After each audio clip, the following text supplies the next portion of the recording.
Nasa sa iyo ngayon kung saan ang iyong ultimate destiny. Kung mamumuhay ka sa kasalanan at patuloy kang namumuhay sa kasalanan, persist into sin, ikaw ay mapupunta sa hell. Ngayon, kung iyon namang na perfect, ang pagiging banal, dahil ito naman ang gusto sa atin ng Panginoon, ay papasok tayo sa heaven kung saan natin siya kasama.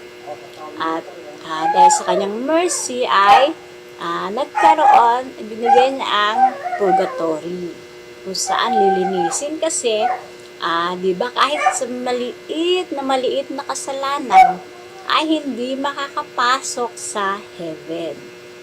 So, papayag ka ba na ang kasalanan mo ay halagang 100 piso sa nag-corrupt ng halagang milyon-milyon na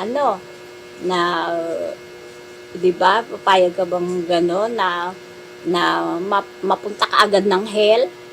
O, di ba? So, kaya nandiyan ang purification, di ba? Sabi ng iba, heaven and hell.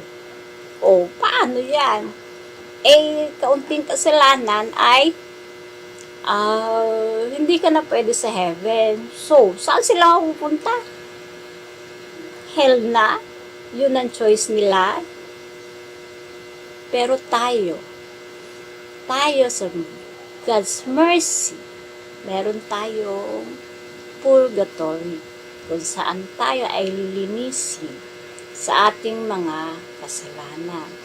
Alalahanin po natin, ang sa purgatory ay mga kasalanang pinagsisihan na. Those na namatay sa state of grace.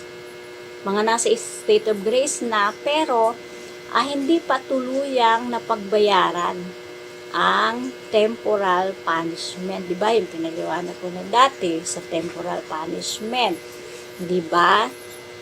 Pag may nagawa kang kasalanan, o halimbawa, diba yung may nabangga na nasagi, na sasakyan, o di ba pagamot mo yon, nagsorry ka, tinanggap yung sorry mo, pero kailangan mo siyang ipagamot.